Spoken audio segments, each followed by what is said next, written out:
എന്താ? അമ്മു ചോദിച്ചതിൻ്റെ അർത്ഥം മനസ്സിലാകാതെ പാറു പുരികം ചുളിച്ചുകൊണ്ട് അവളെ നോക്കി. ഓഹ്, എൻ്റെ പൊട്ടിപ്പെണ്ണേ, നിനക്ക് ബോയ് ഫ്രണ്ട് ഉണ്ടോന്നാ ചോദിച്ചത്. അതായത് നിനക്ക് ആരോടെങ്കിലും പ്രണയമുണ്ടോന്ന്. അമ്മുവിൻ്റെ ചോദ്യത്തിൽ പുറത്തുനിന്ന് ഒരുവൻ്റെ ഹൃദയം ദ്രുതഗതിയിൽ മിടിക്കാൻ തുടങ്ങി. ഏയ്, എനിക്ക് അങ്ങനെയൊന്നുമില്ല, എനിക്ക് പേടിയാ. പാറു പറഞ്ഞത് കേട്ട് അമ്മുവിൻ്റെ കണ്ണു മിഴിഞ്ഞു. പേടിയോ? അതെന്താ? അറിയില്ല. എന്നാൽ ദേവിൽ അവളുടെ മറുപടി ഒരു ചിരിയുണ്ടാക്കി. ഇനിയും അവളെ കാണാതെ പറ്റില്ല എന്ന അവസ്ഥയിലായതും അവൻ ഇരുകൈയാൽ മുഖം അമർത്തി തുടച്ച് വിരലുകൾ കൊണ്ട് മുടിയൊന്ന് സെറ്റ് ചെയ്തുകൊണ്ട് ആ ക്ലാസ് മുറിയിലേക്ക് നടന്നു. Hey, how are you guys? പെട്ടെന്ന് ഒരുവൻ്റെ ശബ്ദം കേട്ടതും ഇരുവരും ഞെട്ടലോടെ മുന്നിലേക്ക് നോക്കി. വാവ്! അമ്മുവിൻ്റെ വായിൽ നിന്നും അവനെ കണ്ടതും അറിയാതെ തന്നെ വന്നുപോയി. പക്ഷേ അവൻ്റെ കണ്ണുകൾ പതിഞ്ഞത് ചെറിയൊരു വെപ്രാളത്തോടെ നിൽക്കുന്നവളിലായിരുന്നു. തൻ്റെ നോട്ടം അവളിലേക്കാണെന്ന് അറിഞ്ഞതും ആ കണ്ണുകൾ പിടയുന്നതും അതേ പിടച്ചിലോടെ കൃഷ്ണമണികൾ നാലുപാടും പായിക്കുന്നതും അവൻ ഉറ്റുനോക്കിക്കൊണ്ടിരുന്നു. അവൻ്റെ കണ്ണുകൾ അവളുടെ മുഖമാകെ ഓടി നടന്നു. ജനലരികിൽ നിന്നും വരുന്ന സൂര്യപ്രകാശത്തിൽ വെട്ടിത്തിളങ്ങുന്ന അവളുടെ നീണ്ട നാസികയിൽ അഴകോടെ നിൽക്കുന്ന ചുവന്ന കല്ലുകൾ പതിച്ച മൂക്കുത്തിയിൽ ഒന്ന് ചുംബിക്കാൻ തോന്നി. അവിടെ നിന്നും ആ ഇളം മധുരങ്ങളിൽ നോട്ടം ചെന്നതും അവന് സ്വയം നഷ്ടമാകും പോലെ തോന്നി. Oh man, what rubbish are you thinking? അവൻ സ്വയം പറഞ്ഞുകൊണ്ട് പാറുവിനെ തന്നെ നോക്കി അവരുടെ അടുത്തേക്ക് നടന്നു. അവൻ്റെ നോട്ടം വെപ്രാളത്തിനുമപ്പുറം മറ്റെന്തൊക്കെയോ വികാരങ്ങളിൽ തന്നിൽ വരുന്നത് അവൾ അറിഞ്ഞു. പക്ഷേ നേരത്തെ സീനിയേഴ്സിൻ്റെ മുന്നിൽ ചെന്നപ്പോഴുള്ള ഒരു ഭയം ഇവനെ കാണുമ്പോൾ തോന്നുന്നില്ല എന്ന് അവളൊരു അത്ഭുതത്തോടെ ഓർത്തു. നമ്മുടെ അമ്മു അപ്പോഴും അവനെ തന്നെ നോക്കി വെള്ളം ഇറക്കുകയാണ്. I think first year PG students, right? പാറുവിൻ്റെ കണ്ണുകളിലേക്ക് ഉറ്റുനോക്കിക്കൊണ്ട് അവൻ ചോദിച്ചു. അവൻ്റെ ആ നോട്ടം അവളിൽ വല്ലാത്തൊരു പരവേശം തീർക്കുന്നുണ്ടായിരുന്നു. അതുകൊണ്ട് തന്നെ അവൾ തലയാട്ടി കാണിക്കുക മാത്രമാണ് ചെയ്തത്. Say yes or no. അത് കണ്ട് അവൻ ഇത്തിരി ഉറച്ച ശബ്ദത്തിൽ പറഞ്ഞു. യെസ്. പാറുവിൻ്റെ മുഖം കണ്ട് അമ്മ പറഞ്ഞു. Which department? അമ്മുവിനെ നോക്കിയാണ് ചോദിച്ചത്. മലയാളം. What's your name? പാറുവിലേക്ക് അല്പം കൂടി ചേർന്ന് നിന്നുകൊണ്ട് അവൻ ചോദിച്ചു. Parvathi. Nice. And you? Mridula. ഇനി ക്ലാസ്സിൽ കയറുന്നുണ്ടോ? അവരെ നോക്കി അവൻ ഗൗരവത്തിൽ ചോദിച്ചു. ഉണ്ട്. ഇത് സീനിയേഴ്സിൻ്റെ പ്ലേസാണ്. അവർക്കൊപ്പമല്ലാതെ ഇങ്ങോട്ട് വരരുത്. Got it? മനസ്സിലായി. എങ്കിൽ പോയിക്കോ. വാടി. അവരോടായി ദേവ് പറഞ്ഞതും അമ്മു വെപ്രാളത്തിൽ പാറുവിൻ്റെ കയ്യും പിടിച്ച് പുറത്തേക്ക് നടക്കാനൊരുങ്ങി. പാർവതി, 1 സെക്കൻഡ്. അവൻ പാറുവിനോടായി പറഞ്ഞതും അവൾ പിടിച്ചു കെട്ടിയതുപോലെ നിന്നുപോയി. മൃദുല, എനിക്ക് പാർവതിയോടൊന്ന് സംസാരിക്കണം. ഗൗരവത്തോടെയുള്ള സംസാരത്തിൽ തന്നോട് പുറത്തേക്ക് പോകാൻ അവൻ പറയാതെ പറഞ്ഞതാണെന്ന് മനസ്സിലായതും അവൾ പാറുവിനെ ദയനീയമായി ഒന്ന് നോക്കിക്കൊണ്ട് പുറത്തേക്ക് പോയി. ദേവ് പാറുവിനെയൊന്ന് നോക്കി. തല കുനിച്ച് നിൽക്കുകയാണ്. ദുപ്പട്ടയിൽ മുറുകെ പിടിച്ചിരിക്കുന്ന അവളുടെ കൈകളിൽ നിന്നും അവളിലെ വിറയൽ വ്യക്തമാണ്. Are you scared of me? അവളിലേക്ക് മുഖമടുപ്പിച്ചുകൊണ്ട് അവൻ പതിഞ്ഞ ശബ്ദത്തിൽ ചോദിച്ചു. അവൾ ഇല്ല എന്ന രീതിയിൽ തലയാട്ടി. All right, let me introduce. I'm Devik Kashinath Iyer, final year PG student. അവളുടെ നേരെ തൻ്റെ വലത് കൈ നീട്ടിക്കൊണ്ട് പറഞ്ഞതും അവൾ അവനെ മുഖമുയർത്തി നോക്കി. മൂക്കിൻ തുമ്പിൽ പൊടിഞ്ഞ വിയർപ്പ് തുള്ളികൾ പോലും അവൾക്ക് അലങ്കാരമായി തോന്നി അവന്. അവളുടെ നോട്ടം കണ്ടതും അവൻ എന്താ എന്ന രീതിയിൽ പുരികം പൊക്കിക്കൊണ്ട് തൻ്റെ കൈക്ക് നേരെ കണ്ണുകൾ കൊണ്ട് ചൂണ്ടിക്കാണിച്ചു. പതിയെ, വളരെ പതിയെ അവളുടെ മൃദുലമായ ഇടത് കൈ അവൻ്റെ കൈകളിലേക്ക് ചേർത്ത് വെച്ചു. അവളുടെ ആ സ്പർശനം അറിഞ്ഞ നിമിഷം കൈകളിലൂടെ ഹൃദയത്തിലേക്ക് അതിവേഗം എന്തോ പാഞ്ഞു കയറിയ പോലെ തോന്നി അവന്. അതേ നിമിഷം തന്നെ അവൾ കൈകൾ അവനിൽ നിന്ന് മോചിപ്പിച്ചു. പോയിക്കോട്ടെ. വിറയലോടെയുള്ള അവളുടെ ചോദ്യത്തിൽ അവനൊന്ന് ചിരിച്ചു. പോണോ? ഓക്കെ, പോയിക്കോ. അവൻ പറഞ്ഞതും അവൾ വേഗം പുറത്തേക്ക് നടക്കാനൊരുങ്ങി.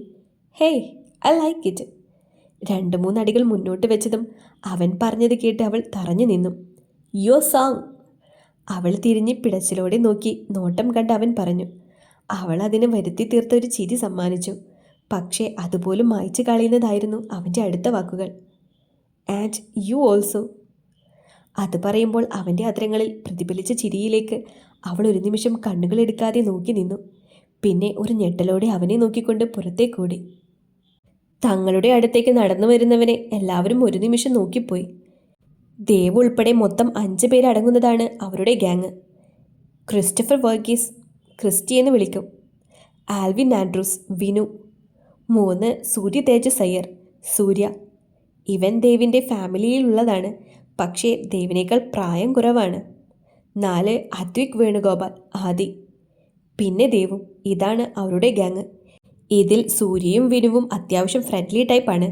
പക്ഷേ ആദിയും ക്രിസ്റ്റിയും നല്ലോണം ദേഷ്യം വരുന്നവരാണ്. മുഖത്തെപ്പോഴും ഗൗരവമായിരിക്കും.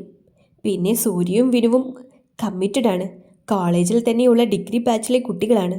അവർക്ക് PG ബ്ലോക്കിലേക്ക് പ്രവേശനമില്ലാത്തത് കൊണ്ട് പുറത്ത് വെച്ചാണ് കാണുന്നതും മറ്റും. പിന്നെ നമ്മുടെ ആദിയുടെ പിറകെ ഒരു വായാടിയുണ്ട്, നിള. ആദിക്കും അവളോട് ചെറിയൊരു താല്പര്യമുണ്ട്, പക്ഷേ അവനത് അറിയിച്ചിട്ടില്ല. ക്രിസ്റ്റിയെ ഒരുപാട് പേർക്ക് ഇഷ്ടമാണെങ്കിലും ആരും അത് പറഞ്ഞുകൊണ്ട് അവനടുത്തേക്ക് ചെല്ലാറില്ല. ദേവിൻ്റെ പോലെ ഇവൻ്റെ മുഖത്തും അപൂർവമായി ചിരി പ്രത്യക്ഷപ്പെടാറുള്ളൂ. Morning guys. അവരുടെ അരികിലേക്ക് ഇരുന്നു കൊണ്ട് അവൻ പറഞ്ഞു. മോർണിംഗ്. സമയം 11:45 കഴിഞ്ഞു. ഇന്ന് വരില്ലെന്നാ ഞങ്ങൾ കരുതിയത്. വിനുവായിരുന്നു അത് പറഞ്ഞത്. വരേണ്ടെന്നാണ് കരുതിയത്, പക്ഷേ വരുത്തി. വരുത്തിയെന്നോ? ആര്? സൂര്യ പുരികം ചുളിച്ചുകൊണ്ട് നോക്കി. അതിന് ദേവൊന്നും മിണ്ടിയില്ല. പക്ഷേ ചുണ്ടിലൊരു ചിരിയുണ്ടായിരുന്നു, സൂക്ഷിച്ചു നോക്കിയാൽ മാത്രം കാണുന്ന ഒന്ന്. Hey Dev, are you smiling? അവനെ ഉറ്റുനോക്കിക്കൊണ്ട് ക്രിസ്റ്റി ചോദിച്ചു. അതിന് ദേവ് അവനെ ഒന്ന് നോക്കി.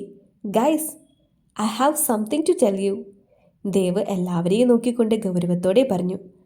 I think I am falling in love. What? വിനുവും ആദിയും ഒരു അലർച്ചയോടെ ചോദിച്ചു. ക്രിസ്റ്റിയിലെ ഒരു ചിരി വിരിഞ്ഞു. അങ്ങനെ മണിച്ചിത്രത്താഴിട്ട് പൂട്ടിയിരുന്ന ദൈവിക് കാശിനാഥ് അയ്യരുടെ ഹൃദയവാതിൽ ഒരുവൾ തള്ളി തുറന്നു അകത്ത് കയറി. ആരാണാവോ ആ ഭാഗ്യവതി? നാടകീയമായി ചോദിക്കുന്ന വിനുവിനെ ദേവ് തറപ്പിച്ചു നോക്കി. വെറുതെ അറിയാനുള്ള ആവേശത്തിൽ. അവൻ്റെ നോട്ടം കണ്ട് ഒരു വിളറിയ ചിരിയോടെ വിനു പറഞ്ഞു. അത് വിട്, നീ പറ ദേവ്, ആരാ ആള്? ആദി ചോദിച്ചു. പാർവതി. പാർവതി? കൂടെ ഒന്നുമില്ലേ? വിനുവിൻ്റെ ചോദ്യം കേട്ടതും ബാക്കിയുള്ളവർ ഇവൻ ദേവിൻ്റെ കയ്യിൽ നിന്നും വാങ്ങിയേ അടങ്ങൂ എന്ന മട്ടിൽ നോക്കി. പാർവതി കാശിനാഥ് അയ്യർ. അത് പറയുമ്പോൾ അവൻ്റെ ശബ്ദം മുറുകി. അവളുടെ പേരിനൊപ്പം മറ്റൊരു പേര് പോലും കേൾക്കരുത് എന്ന വാശിയാണ് അവനിൽ നിറഞ്ഞു നിന്നത്. എന്നാൽ സൂര്യ മാത്രം ഒന്നും മിണ്ടിയില്ല. അവനപ്പോഴും ഒരു ഞെട്ടലിലായിരുന്നു. പെട്ടെന്ന് അവനിൽ നീരജയുടെ മുഖം ഓർമ്മ വന്നതും അവൻ്റെ കണ്ണുകളിൽ ഭയം നിറഞ്ഞു. ഇല്ല, ഒരിക്കലും ഇത് സംഭവിക്കാൻ അനുവദിക്കരുത്. പാർവതി ആരായാലും അവളെ കണ്ടുപിടിച്ച് ഇതിൽ നിന്നും പിന്തിരിപ്പിക്കാൻ ശ്രമിക്കും. അതായിരിക്കും എല്ലാവർക്കും നല്ലത്. സൂര്യ മനസ്സിൽ പലതും തീരുമാനിച്ചു. പക്ഷേ അങ്ങനെ ചെയ്യുമ്പോൾ താൻ നേരിടേണ്ടി വരുന്നത് ദേവിനെയാണെന്ന് അവൻ മറന്നു. അമ്മു വിട്, എൻ്റെ കൈ വേദനിക്കുന്നു. പറ, ആ ചേട്ടൻ നിന്നോട് എന്താ പറഞ്ഞത്? വളരെ ആകാംക്ഷയോടെ ചോദിക്കുന്നവളെ കണ്ട് എന്ത് പറയണമെന്നറിയാതെ പാറു നിന്നു ഉയർത്തു. നീ എന്താ ഒന്നും മിണ്ടാത്തത്? എടി, അങ്ങേരെന്താ നിന്നോട് പറഞ്ഞത്? പാറു ഒന്നും മിണ്ടാതെ നിൽക്കുന്നത് കണ്ട് അമ്മു ഇത്തിരി കലിപ്പിൽ ചോദിച്ചു. അത് പാട്ട് ഇഷ്ടായി എന്ന് പറഞ്ഞു. അത്രയുള്ളൂ? നിന്റെ ഈ വിക്കലും പരിഭ്രമവും ഒക്കെ കണ്ടപ്പോൾ ഞാൻ വിചാരിച്ചു നിന്നെ ഇഷ്ടമാണെന്ന് പറഞ്ഞു കാണുമെന്ന്. നിസ്സാരമട്ടിൽ പറയുന്ന അമ്മുവിനെ കണ്ട് പാറുവിൻ്റെ കണ്ണുകൾ മിഴിഞ്ഞു. ഇവൾക്കിതെങ്ങനെ മനസ്സിലായി എന്ന മട്ടിൽ പാറു അവളെ നോക്കി. അമ്മു അപ്പോഴും എന്തോ ഗഹനമായ ചിന്തയിലാണ്. നീ എന്താ അമ്മു ആലോചിക്കുന്നേ? അവളുടെ മട്ടും ഭാവവും കണ്ട് പാറു തിരക്കി. അത് ഇത്രയും മുഞ്ചുള്ള ഒരു ഹൈറ്റത്തിനെ കണ്ടിട്ട് പേര് ചോദിച്ചില്ലല്ലോ എന്ന് ഓർത്തതാ. ആ സാരില്ല, ഇനിയും കാണാമല്ലോ. കാശി. എന്താ? പാറു എന്തോ പറഞ്ഞതുപോലെ തോന്നിയതും അമ്മു അവളോട് തിരക്കി. അതാണ് നീ പറഞ്ഞ വ്യക്തി, ദൈവിക് കാശിനാഥ് അയ്യർ. അമ്മുവിനോടത് പറയുമ്പോഴും കുറച്ചു മുൻപ് തൻ്റെ വായിൽ നിന്ന് വന്ന കാശി എന്ന പേരിലായിരുന്നു അവളുടെ ചിന്ത മുഴുവനും. എൻ്റെ കർത്താവേ, ആ മുതലായിരുന്നു അത്. മര്യാദയ്ക്കൊന്നും മിണ്ടാൻ കൂടി പറ്റിയില്ല. ആ ആറ്റിറ്റ്യൂഡും ഹോട്ട്നെസ്സും ഓർക്കുമ്പോൾ തന്നെ ദേ നോക്കിക്കേ, രോമം എഴുന്നേറ്റ് നിന്ന് സല്യൂട്ട് അടിക്കുന്നത് കണ്ടോ? അമ്മുവിൻ്റെ വാഴക്കാതെയുള്ള സംസാരത്തിൽ പാറുവിന് ചിരി വന്നു. നീ വന്നേ അമ്മു, നമുക്ക് ക്ലാസ്സിലേക്ക് പോകാം. അതേ ചിരിയോടെ തന്നെ അമ്മുവിൻ്റെ കയ്യിൽ പിടിച്ചുകൊണ്ട് പാർവതി നടന്നു. ഫസ്റ്റ് ഡേ ആയതുകൊണ്ട് തന്നെ പാറുവിനും മറ്റും ഉച്ചയ്ക്ക് ശേഷം ക്ലാസ് ഉണ്ടായിരുന്നില്ല. ഹോസ്റ്റലിലേക്ക് പോകാനൊരുങ്ങിയ പാറുവിനെ ക്യാൻറ്റീനിൽ നിന്നും ഫുഡ് കഴിക്കാമെന്ന് പറഞ്ഞ് നിർബന്ധിച്ച് അങ്ങോട്ട് കൊണ്ടുവന്നതാണ് അമ്മു. മണം കിട്ടിയിട്ട് നല്ല ക്യാൻറ്റീനാണെന്ന് തോന്നുന്നു. മൂക്ക് വിടർത്തിക്കൊണ്ടുള്ള അമ്മുവിൻ്റെ സംസാരത്തിൽ പാറു ചിരിച്ചു. വാ അമ്മു, നമുക്ക് കഴിച്ചിട്ട് വേഗം പോകാം. ചെന്നിട്ട് എനിക്ക് കുറച്ച് വർക്ക് ചെയ്യാനുണ്ട്. പോവാടി പെണ്ണെ, ധൃതി വെക്കാതെ. നമുക്ക് ബിരിയാണി കഴിച്ചാലോ? എനിക്ക് വേണ്ട അമ്മു, ഞാൻ ഊണ് കഴിച്ചോളാം. നോൺ വെജ് അത്ര താല്പര്യമില്ല, നീ കഴിച്ചോ. അയ്യടാ, അങ്ങനെ എനിക്ക് മാത്രമായി വേണ്ട. നമുക്ക് ഒരുമിച്ച് ഊണ് കഴിക്കാം. നീ വാ, നമുക്ക് ഇവിടെ ഇരിക്കാം. ഇടത് സൈഡിൽ ഒഴിഞ്ഞു കിടക്കുന്ന ടേബിൾ നോക്കിക്കൊണ്ട് അമ്മ പറഞ്ഞു. ചേട്ടാ, 2 ഊണ്. ക്യാൻറ്റീനിലുള്ള വർഗീസ് ചേട്ടനോട് പറഞ്ഞിട്ട് അവർ അവിടെ ഇരുന്നു. ഹലോ, ഫുഡ് കഴിക്കാൻ വന്നതാണോ? കുറച്ച് മാറിയിരിക്കുന്ന സാന്ദ്രയുടെ ഗ്യാങ്ങിൽ നിന്നും ദീപു വിളിച്ചു ചോദിച്ചു. അങ്ങേര് ഇത്ര പൊട്ടനാണോ? ഇവിടെ ആരും ഡാൻസ് കളിക്കാൻ വരില്ലല്ലോ. മിണ്ടല്ലേ അമ്മു. അമ്മുവിൻ്റെ പിറുപിറുക്കിൽ കേട്ട് പാറുപതിയെ പറഞ്ഞുകൊണ്ട് അവരെ നോക്കി തലയാട്ടി. എങ്കിൽ ഇങ്ങോട്ട് വാ, ഒരുമിച്ച് കഴിക്കാം. വേണ്ട ചേട്ടാ. നിച്ചു പറഞ്ഞതിന് അമ്മ ഉടനെ തന്നെ മറുപടി കൊടുത്തു. ജിഷ്ണുവിൻ്റെ നോട്ടം പാറുവിൽ മാത്രമായിരുന്നു. പാറു അതൊട്ടും മറിഞ്ഞതുമില്ല. അവളുടെ കണ്ണുകൾ സാന്ദ്രയെ തിരിഞ്ഞുകൊണ്ടിരുന്നു. എങ്കിൽ ഞങ്ങൾ അങ്ങോട്ട് വരാം. ദീപു അത് പറയലും അവിടേക്ക് വന്നിരിക്കലുമെല്ലാം വേഗം നടന്നു. ചേച്ചിമാരെന്തേ? അവരിപ്പോൾ വരും. അമ്മുവിൻ്റെ ചോദ്യത്തിന് ജിഷ്ണുവാണ് മറുപടി പറഞ്ഞത്. താനെന്താ പാർവതി മിണ്ടാത്തത്? ഒരു ഷൈ ടൈപ്പ് ആണെന്ന് തോന്നുന്നു അല്ലേ? ജിഷ്ണുവിൻ്റെ ചോദ്യത്തിന് പാറുന്ന് ചിരിച്ചത് മാത്രമേ ഉള്ളൂ. അപ്പോഴേക്കും സാന്ദ്രയും മഞ്ജുവും അങ്ങോട്ടെത്തിയിരുന്നു. ഇവരെന്താ ഇവിടെ? വന്ന ഉടനെ സീനിയേഴ്സിൻ്റെ ഒപ്പം ഇരിക്കാൻ തുടങ്ങിയോ? ഏയ് സന്തു, ഞങ്ങളാണ് ഇവരുടെ അരികിലേക്ക് വന്നിരുന്നത്. ജിഷ്ണു പറഞ്ഞത് കൊണ്ട് പിന്നെ സാന്ദ്ര ഒന്നും പറയാൻ നിന്നില്ല. എങ്കിലും അവളുടെ മുഖം ഇരുണ്ടിരുന്നു. അയ്യോ ദേടി, ആ വരുന്നത് ആരാണെന്ന് നോക്കിക്കേ. അഞ്ജുവിൻ്റെ ആവേശത്തോടെയുള്ള പറച്ചിൽ എല്ലാവരും അങ്ങോട്ടേക്ക് നോക്കി. അകത്തേക്ക് വരുന്ന ദേവിനെ കണ്ടതും അവിടെയുള്ള എല്ലാവരുടെയും കണ്ണ് മിഴിഞ്ഞു. അവൻ്റെ കണ്ണുകൾ ചുറ്റിനുമൊന്ന് പരതി. അത് പാർവിലേക്ക് എത്തിയതും അവൻ അവിടേക്ക് നടന്നു. അയ്യോ, ദേ ഇങ്ങോട്ട് വരുന്നു. ഈശ്വരാ, എൻ്റെ അഞ്ജു ഒന്ന് മിണ്ടാതിരിയടി. അവളുടെ കോപ്രായം കണ്ട് ദീപു പല്ല് കടിച്ചുകൊണ്ട് പറഞ്ഞു. അമ്മു ആണെങ്കിൽ ഇത് എന്നേക്കാൾ വലിയ കോഴിയാണല്ലോ എന്ന മട്ടിൽ അഞ്ജുവിനെ നോക്കുന്നുണ്ട്. ദേവിനെ കണ്ടതും പാറുവിൻ്റെ മിഴികൾ ഒന്ന് പിടഞ്ഞു. വല്ലാതെ വെപ്രാളം തോന്നി അവൾക്ക്. അവൻ തനിക്കരികിലേക്കാണ് വരുന്നതെന്ന് മനം മുഴിഞ്ഞതുപോലെ. പക്ഷേ അടുത്തേക്ക് വരും തോറും അവൻ്റെ കണ്ണുകൾ ചുരുങ്ങി. പാറുവിനെ നോക്കിയിരിക്കുന്ന ജിഷ്ണുവിനെ കണ്ട അവൻ ദേഷ്യത്തിൽ കൈമുഷ്ടി ചുരുട്ടി. Come with me. പാറുവിനരികിൽ വന്ന് അവൻ പറഞ്ഞതും എല്ലാവരുടെയും കണ്ണ് തള്ളി. കാരണം അതൊരു ആജ്ഞയായിട്ടാണ് എല്ലാവർക്കും തോന്നിയത്. പാറു എന്തു ചെയ്യണമെന്നറിയാതെ അമ്മുവിനെ നോക്കി. സി പാർവതി, എനിക്കൊരു കാര്യം വീണ്ടും പറയുന്നത് ഇഷ്ടമല്ല. സോ. അവൻ അത്രയും പറഞ്ഞപ്പോൾ തന്നെ പാറു അവിടെ നിന്നും എഴുന്നേറ്റ് കഴിഞ്ഞിരുന്നു. മൃദുല, താൻ കഴിച്ചു കഴിഞ്ഞ് ഹോസ്റ്റലിലേക്ക് പോയിക്കോ, പാർവതി വന്നോളും. അമ്മുവിനോട് പറഞ്ഞ ശേഷം അവൻ ജിഷ്ണുവിൻ്റെ അരികിലേക്ക് ചെന്നു. Better to don't do that again. She is mine, only mine. മറ്റാരും കേൾക്കാതെ പതിയാണ് പറഞ്ഞതെങ്കിലും അതിലൊരു വാണിംഗ് ഉള്ളതായി ജിഷ്ണുവിന് തോന്നി. അവൻ്റെ മുഖം ഒന്ന് വിളറി. കം. അവനെ നോക്കി നിൽക്കുന്ന പാറുവിനോട് പറഞ്ഞുകൊണ്ട് അവൻ പുറത്തേക്ക് നടന്നു. പാറു അമ്മുവിനെ നോക്കിയതും പോയി വാ എന്ന രീതിയിൽ കണ്ണ് ചിമ്മി കാണിച്ചതും പാറുവിന് സമാധാനമായി. പാർവതിയെ ദേവിന് പരിചയമുണ്ടോ? അഞ്ജു അമ്മുവിനോട് തിരക്കി. ഇന്ന് പരിചയപ്പെട്ടു. നിങ്ങൾ അങ്ങോട്ട് ചെന്ന് പരിചയപ്പെട്ടോ? അല്ല, ആ ചേട്ടൻ ഇങ്ങോട്ട് വന്നു. അമ്മുവിൻ്റെ സംസാരം ആർക്കും വിശ്വസിക്കാൻ പറ്റുന്നുണ്ടായിരുന്നില്ല. തങ്ങളുടെ വണ്ടി പാർക്ക് ചെയ്യുന്ന സ്ഥലത്തിരിക്കുകയായിരുന്നു ക്രിസ്റ്റിയും കൂട്ടരും. ഡാ, അങ്ങോട്ട് നോക്കിക്കേ.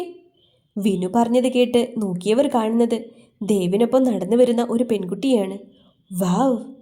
സൂര്യയും വിനുവും അറിയാതെ പറഞ്ഞുപോയി. അപ്പോഴേക്കും അവർ അങ്ങോട്ടെത്തിയിരുന്നു. Guys, this is Parvathi. Dev പറഞ്ഞതും എല്ലാവരുടെയും കണ്ണുകൾ വിടർന്നു. വെറുതെ അല്ല ഇവൻ വീണു പോയത്, വിനു പതിയെ പറഞ്ഞു. Hi, I'm Christy.